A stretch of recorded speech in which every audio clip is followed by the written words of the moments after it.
Justice League Dark issue 29, Andy Lanning and Ron Mars writing, with Amanke Newhilpin and Marco Santucci on the art. This is, of course, the next part of DC Endless Winter, part 7, just to keep myself right. So we had 2 parts this week. This was the first of them.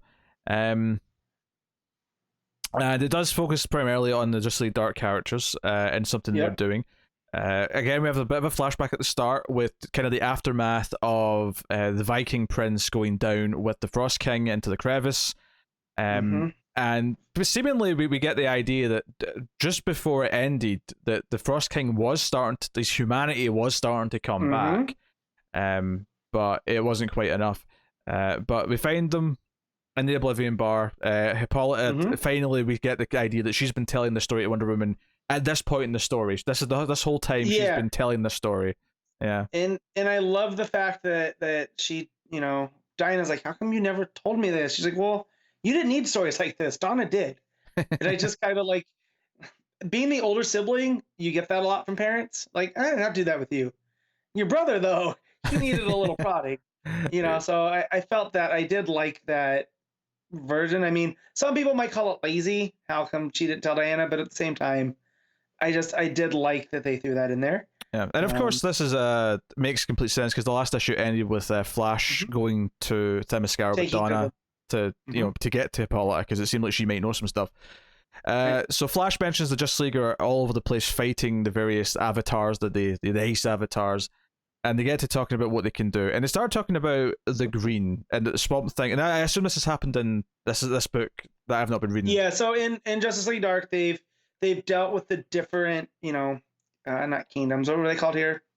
The green, the red, the black. Yeah. All of those different, and a couple of the other ones that they've mentioned through Justice League Dark, which was nice because it did feel like a Justice League Dark issue, which I still give Illustrator credit for. Like, yeah, there's an overarching event, but each single issue has felt like an issue of that book.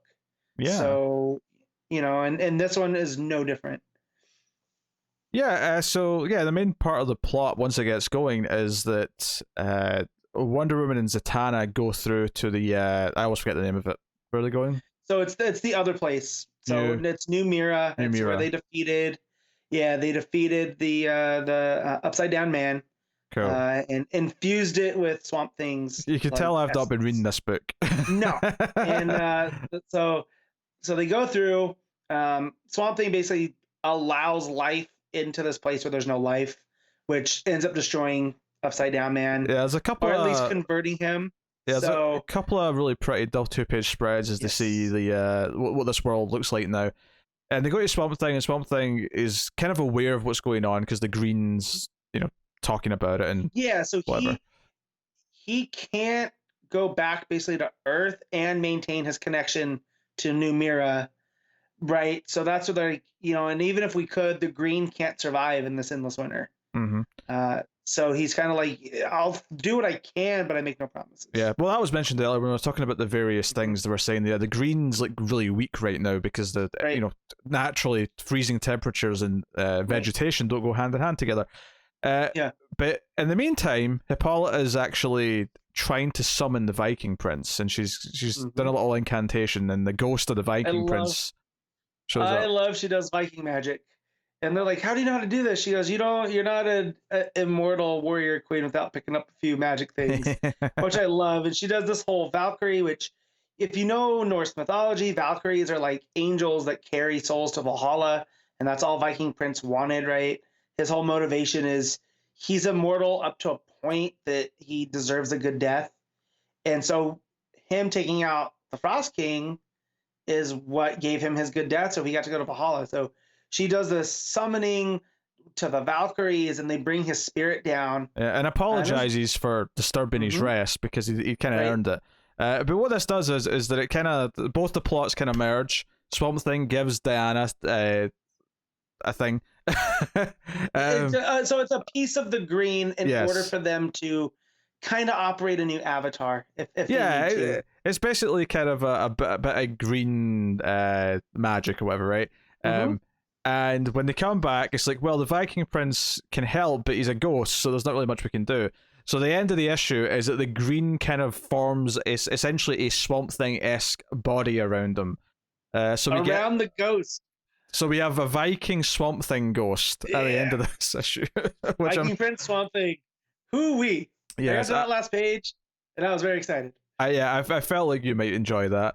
And it ends with just Bobo saying, "Oh yeah, I think this endless winter is about to get hot," which is super cheesy, but it made me smile, so I'm okay. But it's Bobo. Sure, of course. If anyone's allowed to say it, it's him. I did like through this one just them carrying on the Justice League Dark characterizations of like Man-Bat, and he's him and Khalid are trying to come up with spells and stuff that can defeat the Endless Winter, but even they can't because it's such a powerful primal force. Yeah, they're kind of there just sort of researching, helping Hippolyta when she needs help with the spells. So, I mean, the cast is there. They make a point of including the various JLD members, which is cool. Which is real cool, and but yeah, no, just that last page made everything worth it. That we're getting Viking... Hey! Calm down, doggy. I guess, yeah, so... 1 second. I'm gonna mute till I can. Matt's yelling at his dog. This is super exciting. He's back. Okay. Yes, I'm back. So I just had to yell at the dog, and I didn't want to blow out the mics. Anyways, where was I? I was talking about the Viking. Oh yeah. So we're getting Viking Swamp Thing, which I was kind of worried about how we're gonna have Swamp Thing because how Justice League Dark ended, and like now we have all the members of the Viking Justice League in present day, which is real cool that they managed to finagle that with Black Adam, Hippolyta, Viking Prince as Viking Swamp Thing. So yes, great. Yeah, it's that to combine two of them together, but yeah, as you do.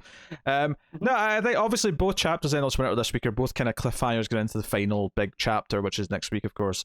But this was a fun one. I think it really does feel like we're entering into the final act, and I think it's done a really good job keeping the momentum up. So before we go into the next issue, of course, though, what are you rating Justice League Dark issue 28? I'm giving this one an 8.5. Or 29, rather, not 28. Yeah, 29, yeah. Just again, I'm such a nerd for this Endless Winter stuff. It's so fun. But this issue is specifically because of, like you said, it's starting to enter the endgame piece. Like after this, there's only 2 more issues, and it doesn't feel rushed at all. Like it feels we're reaching just the conclusion of the story. It's been a very well-paced month-long event. It really has been. Yep. I'm going to give it a straight 8. Like, it's a solid fun. I enjoyed seeing some of these characters again because I've not been reading Dark. Although I will be soon because it's going to be a backup in Bendis' Justice League, which is kind of neat for me. Sucks to be Carter, but it's neat for me. Yeah, it's Ram V. I think you'll dig. I think you would actually liked a lot of the Ram V stuff from the tie-in because it wasn't as the esoteric. But I definitely think you'll dig whatever he's going to do in those backups. Yeah, looking forward to it.